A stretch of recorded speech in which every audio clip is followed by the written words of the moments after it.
This is an iHeart podcast. Guaranteed human. Do you ever wish your office felt better? Buzzy Space designs furniture and acoustic solutions that make workspaces more comfortable, more creative, and more fun. If you need a quiet corner to focus or a collaborative space to brainstorm, Buzzy Space has you covered. Head to buzzy.space to check out their innovative solutions and make your office a place people actually love coming to. That's BUZZI.space.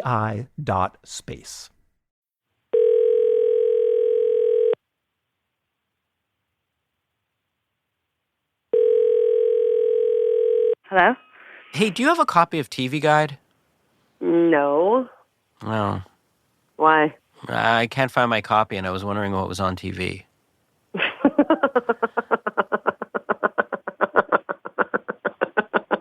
Don't you remember? Wait. Don't you remember calling people up on the phone? I do remember that. Yeah. Just to see what was on. I remember calling up my Aunt Tilly because I was too lazy to get up off the couch to look for the TV Guide, so I just called her up. The poor woman could hardly walk, and she had to search around for a TV Guide. All right, I gotta go.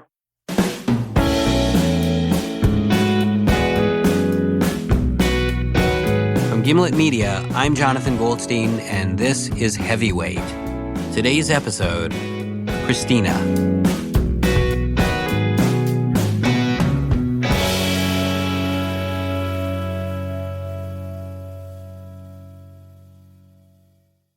This is the best of all possible worlds, my father was fond of saying.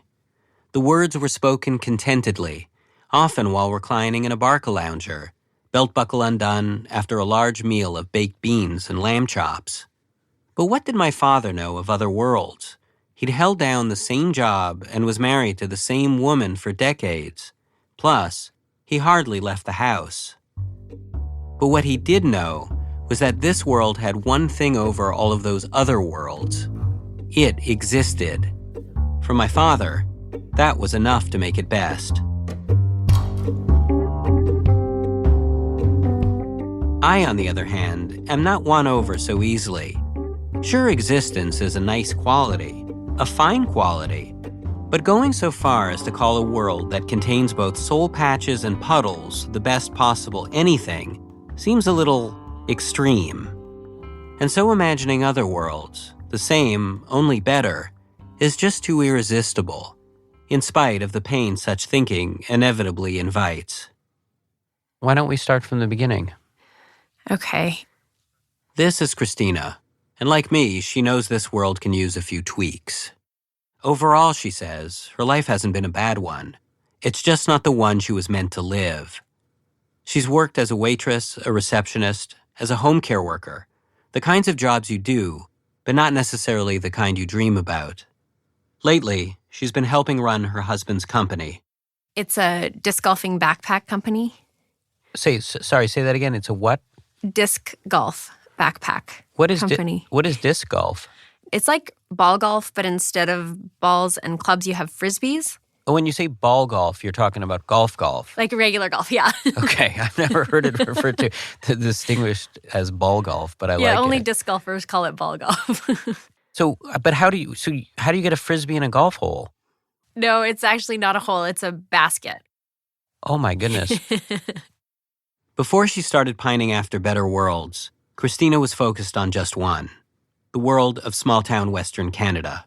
I lived with my mom. She was a single mom. My dad left when I was around 1.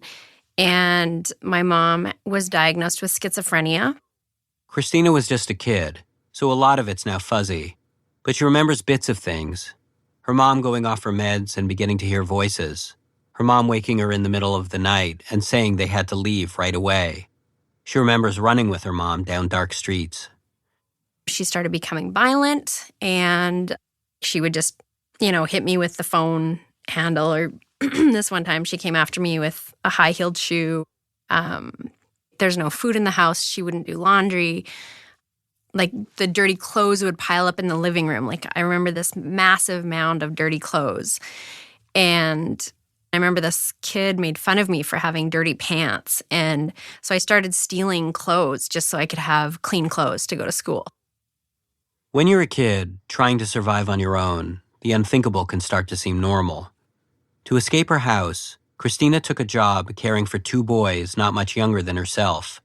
She became a 12-year-old live-in nanny. So I ended up moving in with this family and looking after the boys. They paid me a little bit, and I quit school to be a nanny. When she stopped showing up at school, social services removed Christina from the nannying house. But instead of bringing her back to her mom, they took her to a foster home. She was sent to live with an older couple and their grandson. They lived on the fancier side of town in a house decorated with candle holders and decorative pistols. The foster mother was a woman named Isabel. Her grandson, David, was the golden boy who could do no wrong. From day one, Christina struggled for Isabel's approval.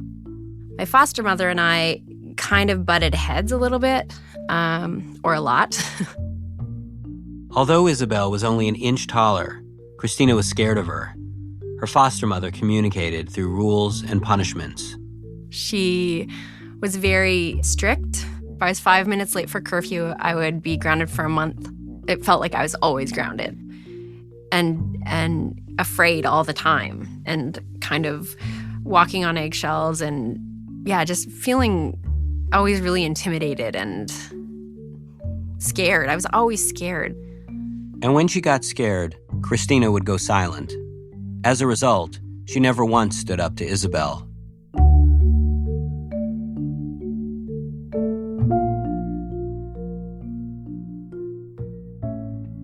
It was while living in Isabel's world that another better world presented itself to Christina. A world with rules that were easy to understand.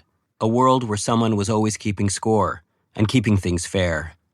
This was the 84 by 50-foot world of a basketball court.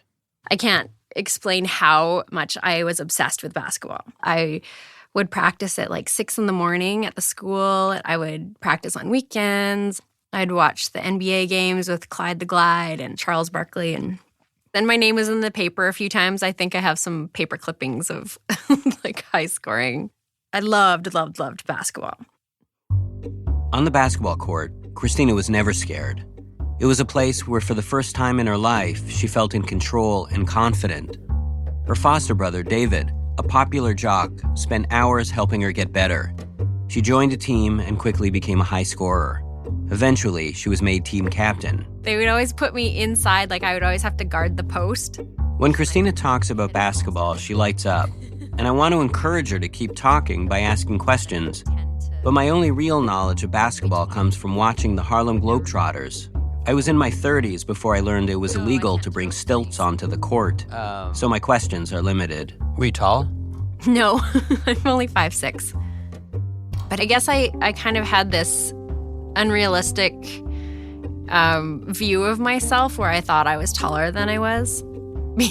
Because off court, I was like kind of meek and I'd just follow the crowd and I wouldn't like create any waves. I didn't really have an opinion. But on the court, I was a force to be reckoned with. It was like the only time where I felt powerful.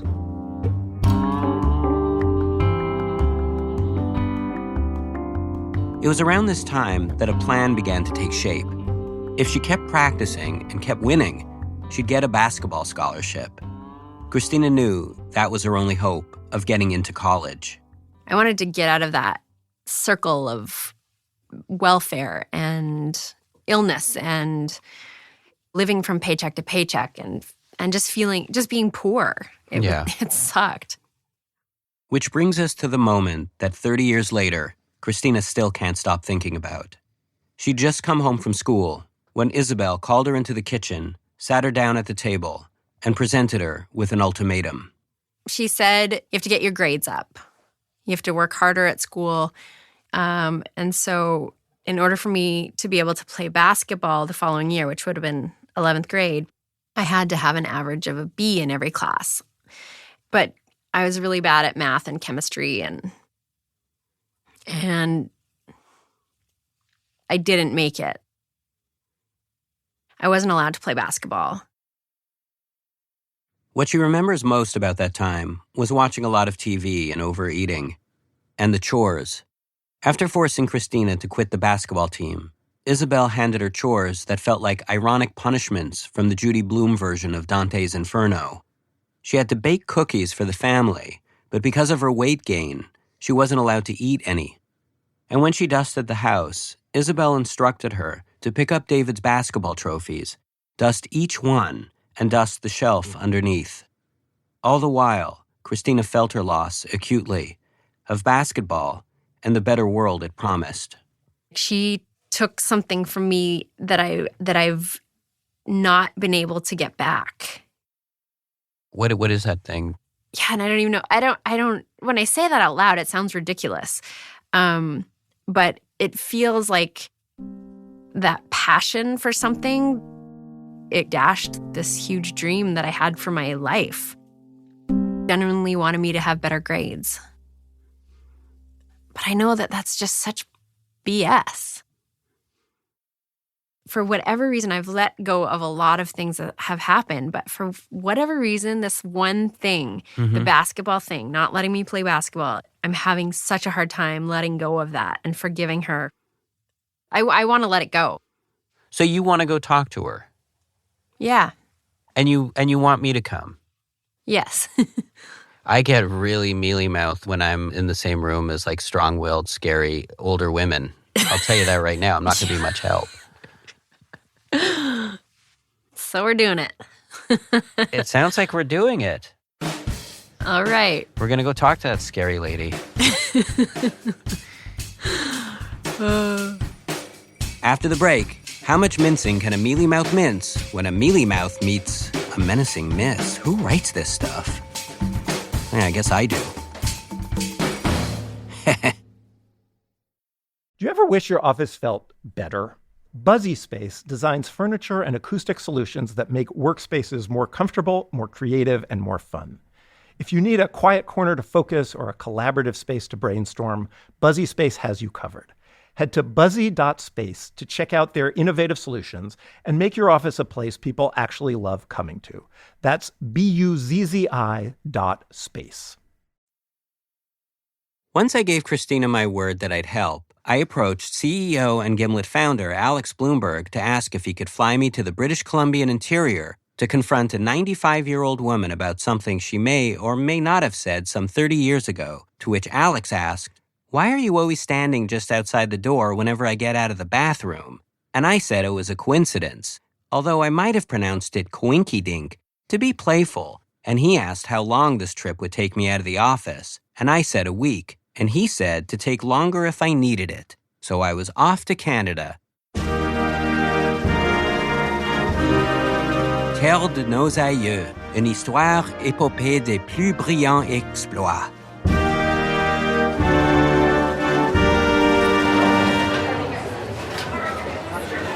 How are you? Good, how are you? Hi. My husband Levi. Levi, nice to meet you. I'm Jonathan. Nice to meet you too. I meet Christina and her husband Levi at the Kelowna airport in British Columbia. They just flown in from Portland, and the look of trust on their faces is daunting. When meeting new people, especially people I'm about to help, I'm more comfortable with looks of skepticism or anticipatory disappointment. Trust was disconcerting. Yes, I have a reservation. It was an hour-and-a-half drive to Isabel's, so we made our way to the airport rental desk to get a car. What's your last name? Goldstein, G-O-L-D. Can I just ask what that is there? Oh, it's just, we're doing a radio story, so I'm just... Do you mind turning that off and putting that away, please? Yeah. If I couldn't even stand up to the car rental clerk, what hope did I have of helping Christina stand up to Isabel?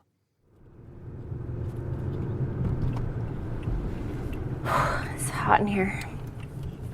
All of a sudden. It's been well over 2 years since Christina's seen Isabel. She's feeling anxious, so I try to keep the mood positive. I bet the thrift stores are really good around here. Isabel lives on the ground floor of a squat apartment block, mostly inhabited by seniors. We wait. When no one answers, we ring the bell. The door opens.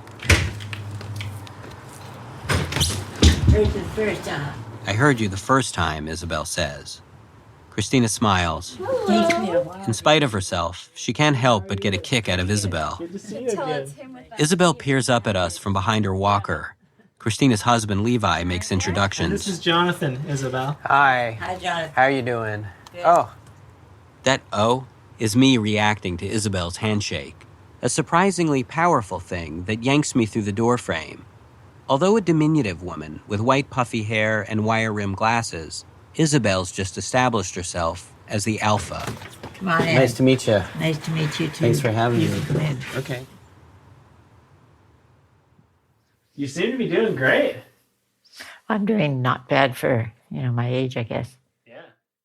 Isabel's apartment is tidy and dim, decorated with candles that haven't been lit in years.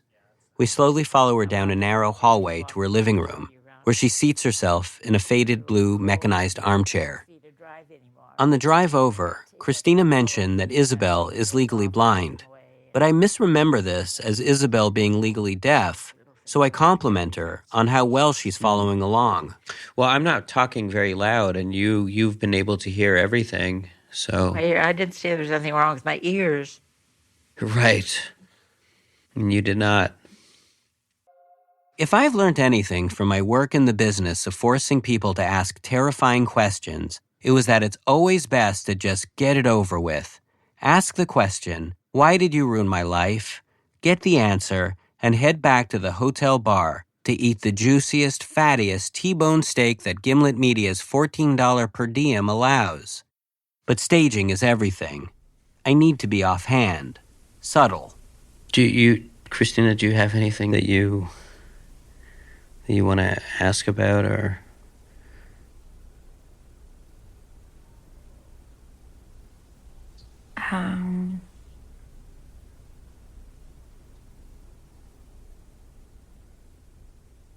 Christina looks down at her hands and tightens her lips. Of course, I understand her hesitation. Isabel is even more intimidating in person than Christina made her out. And nothing about being here can possibly feel much like coming home. The walls and shelves are loaded with photos of Isabel's children, grandchildren, and great-grandchildren. But there isn't a single photo anywhere of her only foster child, Christina. To break the silence, I ask Isabel why she originally took Christina into her home in the first place. One of my children left a child for me to raise, my grandson. This was David. Yeah. So I thought life with just my husband and I, we were both older, it would be kind of very dull for him. So I thought that having someone else around the house would make it a little more homey for him.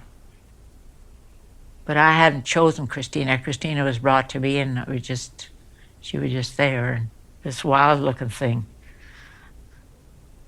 She needed a little bit of training to live in a home. Obviously, she hadn't been brought up with anything. I just thought any child living under my roof had to be taught something.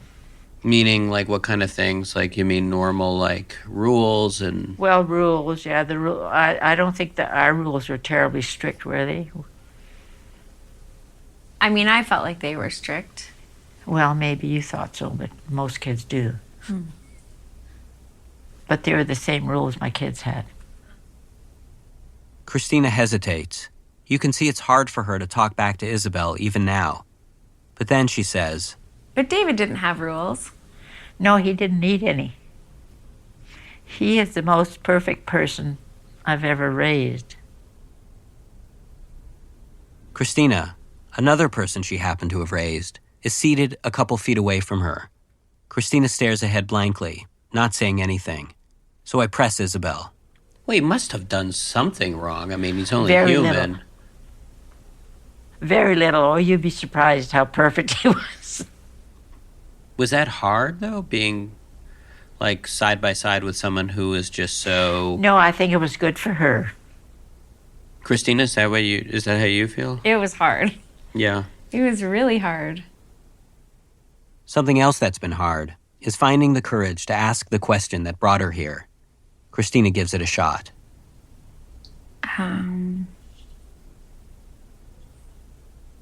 But after some throat clearing, again, she goes silent. Go ahead, ask. I think the one thing that I have kind of always wondered is, do you remember, I think it was in 10th grade, and I had been playing basketball, and you told me that I had to get my grades up or I couldn't play basketball anymore. Do you remember that? No. Okay, so I didn't get my grades up, and I had to quit the team. I don't remember that at all. You don't? No. It was devastating for me. Well, why didn't you get your grade up then? Yeah. I asked Christina if she could explain to Isabel why losing basketball hurt so much. Not without crying. I felt like it was like the one thing that I was really good at. Are you surprised to hear Christina talk about how much she loved basketball? Like, was that something that you knew back then? I didn't know it, no. Did you ever express it? I don't think she did. I don't think so. No, I don't think you did. I think the reason why, like, it still affects me now is because I didn't fight for it. And how could she have? She never felt like she had the right to stomp her feet, to slam the bedroom door. In so many words, to act like someone's kid.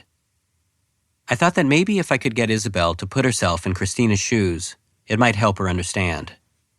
Was there anything that you can think of that's comparable from your own life, Isabel? Like something that you really felt very passionate about? Like the thing that you really, that was your great love?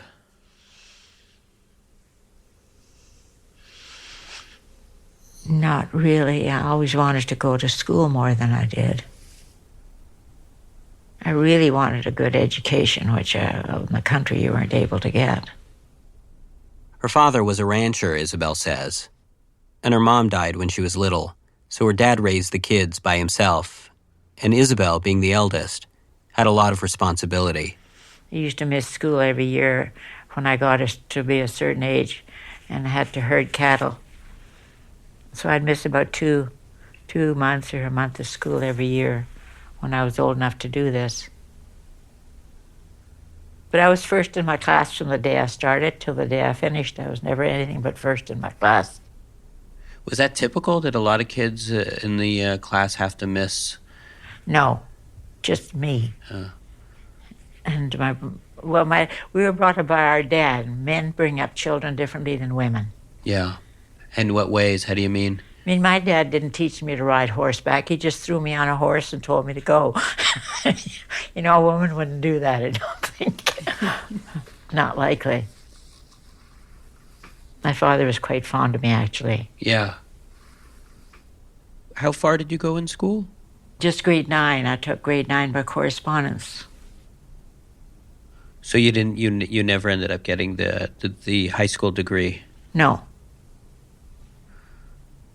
Yeah, school was an important thing to me because I felt that's how you'd make your living. Yeah. But I remember when I was through school, my stepmother looking in the paper, and she found a dishwashing job for me.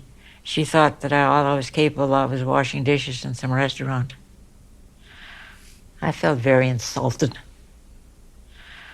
It always surprised me when kids didn't want to get all the education they possibly could. Isabel motions towards Christina. There's only so far you can go in basketball. I always felt your education was more important. But as a kid, sometimes you don't see that. I tried to teach her to be self-sufficient because I knew that she'd only have herself to depend upon.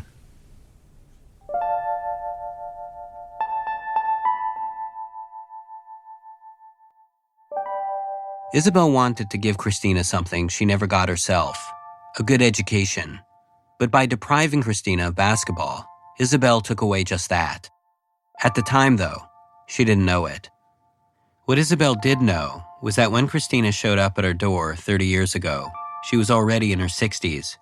Isabel was old, and if she were to die, Christina would be left all alone.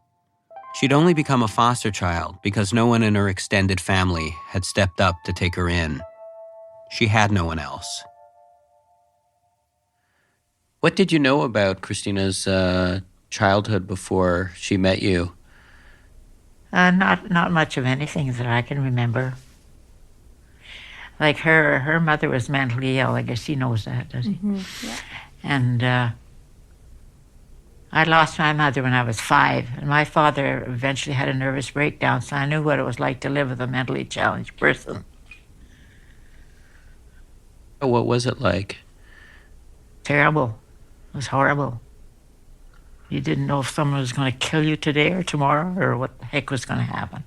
That's not an exaggeration? You really worried? No, it's not your... an exaggeration. I remember taking my little brother and sister outside and trying to hide them. He was left with 5 little children. Yeah. And he was terrified that they were going to take the kids away from him. And I used to sit by his bed and hold his hand, and one day he said to me, "Isabel, why do you keep holding my hand?" And in my own way, I was trying to let him know that we all loved him.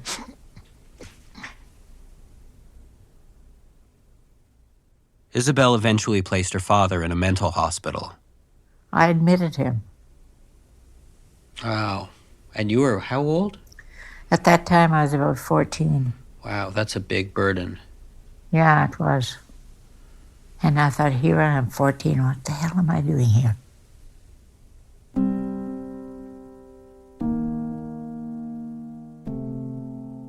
All the while, as Isabel talks, Christina, seated in an armchair beside her, listens quietly, her hands gripping the armrests. Without looking at Isabel, she makes her presence known. I have many memories of visiting my mom in the mental hospital when I was young, like 7, 8, 9, kind of age 10. It's weird. It's a really weird experience to go. Knowing that the other people are mentally unstable and could... You can't predict what they're going to do. Yeah, and my mom was, kind of a zombie because of all the medication. And obviously was like sad and upset that she had to be there and wasn't with me. Yeah, it was an awful place. It makes you grow up way too fast. Yeah, that's right. I mean, I was never a kid until I got married and had my own kids. And then I had a lot of fun raising my own children. Yeah, I think that's why I was a nanny. Because I could be around kids and have a childhood with all these other children. Yeah, well, that's what I did. Mm-hmm. I grew up with my own children. That was my childhood. Yeah. I'd play with my children just like I was one of them. Yeah. Yeah, I did the same thing. One day, one of the neighbors looked at me, one of the little girls, and she says, "How old are you?" Watching them connect like this, it feels like a good time to bring the subject back to basketball. How much over the past 30 years Christina's fretted over Isabel's decision. Knowing this now, I ask Isabel, would you have done things differently? Oh, I wished I had known more about it at the time, but I still have no regrets about it. It's as though Isabel just doesn't understand what the word regret means. So I offer a working definition. If we were to set off in a time machine where we could return to that time and Christina were to say, well, I know what you're saying, but frankly, I don't know what I'd do. I really don't. It would depend what kind of a mood I'm in. If you were in the mood that you're in right now. I really have no idea. I could give you a lot of BS and tell you how good I would have been, but it wouldn't have been the truth. I think like a lot of people would just give Christina the BS. Yeah. I don't do that. I usually tell the truth. Like most, I can lie upwards of 10,000 times a day. It helps ease the friction of getting through life. People ask how I am, and I say fine. Does this jumpsuit make my ass look fat? And I say no. And so on, lying all the day long until bedtime, at which point I'm not sure the lying stops. I can probably lie in my dreams. In other words, I hold lying to be the greatest gift God gave to man. But even with all of our lies and best intentions, we still can't escape hurting one another. I don't think Isabel is a cruel woman, but I do think she knows that hurting people and being hurt is the price one pays for being human. There was nothing out of the ordinary in our lives, but just, even ordinary lives are quite upsetting sometimes. The decision that was made when she was younger, it wasn't the right one. But how many wrong decisions are made as we go along? Regretting something is a waste of time. You move on. Find something else to be passionate about.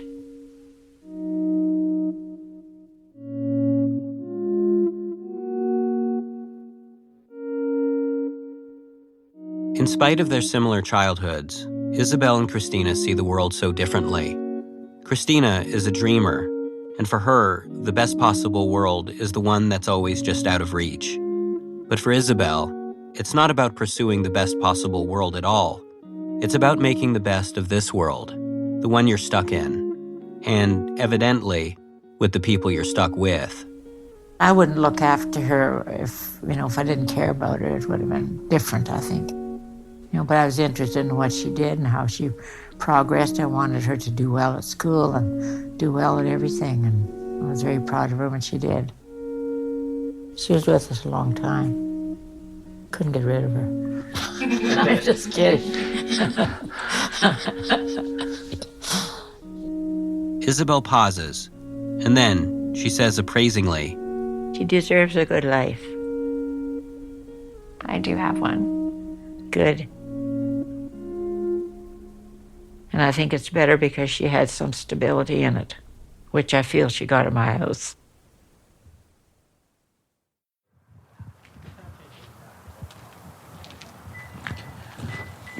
I'll get on that side. We say our goodbyes and head to the car. Outside Isabel's, the parking lot has grown dark. Thank you. Yeah. As we get into the rental car, Christina lets out a sigh.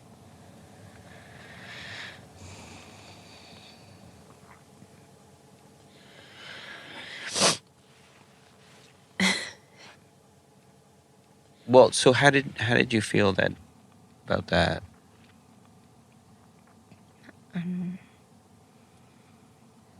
It was just really intense, and there's a lot of things that she said that were very hurtful to me. It's like she affected me tonight, but not in the way that she used to. I didn't get the fuzzy teddy bear cuddly thing, and that's okay that I didn't get that. But what I got was her, and it wasn't everything I needed. But I feel like that's how she shows love. And it's not with hugs, and it's not with I love yous, and it's not with praise necessarily either. It's in a way that I understand now, whereas before I just felt like she just didn't even like me. But now I can see that she loves me in her way, and in the best way that she knows how. In the end, it seems like this is why Christina came here. Not to find out why Isabel made her stop playing basketball, but to find out whether Isabel loved her. And in her tough, straight-shooting, slightly scary way, it's pretty clear she does.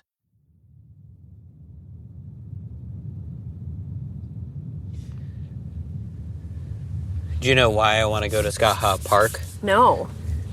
It's a surprise. Uh-oh. It's not a big surprise. The next morning, before heading home, I take Christina and her husband Levi out to a nearby park. I'm nervous. Wonder what it is. I don't know. I have a paper bag I've been carrying with me since Brooklyn. It's a good thing you're wearing running shoes. When the anticipation reaches its zenith, I reveal to Christina and Levi what's in the bag.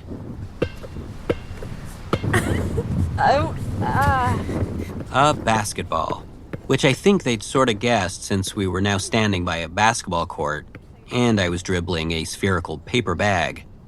I turned to Levi. Have you ever seen Christina play basketball before? Maybe not. Yeah, I don't think we've ever played. Christina says she hasn't played in over 10 years. She doesn't even watch basketball on TV anymore. I hold out the ball, and Christina looks at it. Then she looks at Levi. And then she takes it from my hands. Check. Check. A little rusty. But when she gets going, it seems to come back to her. Oh, behind the back. A little behind the back. Little spin move. Oh, behind the back again. Oh, shoot. Oh, and it goes. What do you got? What do you got? Trash talking, calling her own shots, driving hard to the basket. There was a different side to Christina that was coming out on the court.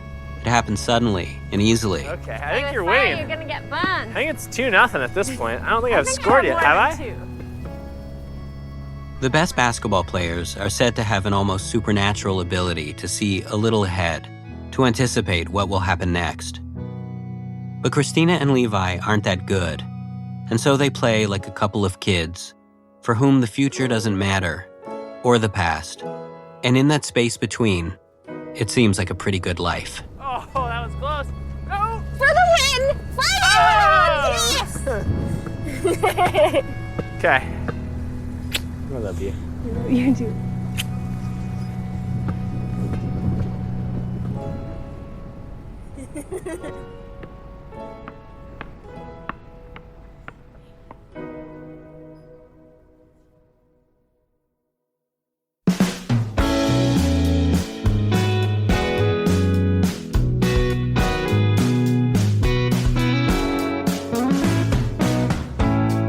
Now that the furniture's returning to its goodwill home.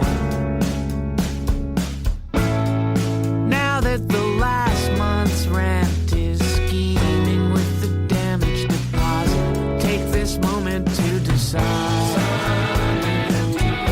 if we meant it, if we tried, or felt around for far too much, from things that accidentally touch.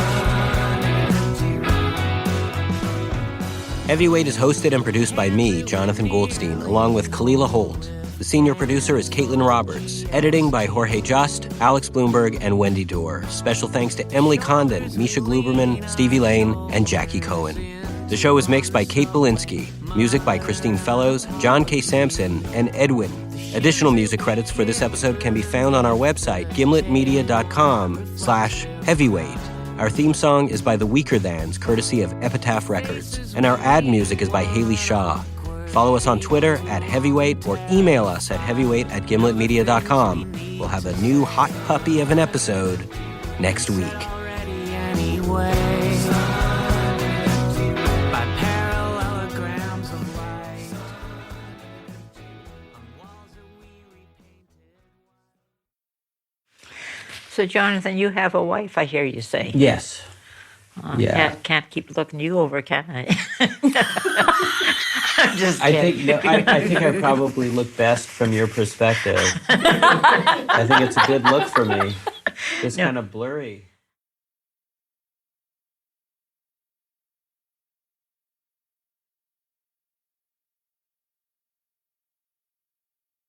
Do you ever wish your office felt better? Buzzy Space designs furniture and acoustic solutions that make workspaces more comfortable, more creative, and more fun. If you need a quiet corner to focus or a collaborative space to brainstorm, Buzzy Space has you covered. Head to buzzy.space to check out their innovative solutions and make your office a place people actually love coming to. That's BUZZI.space. This is an iHeart podcast. Guaranteed human.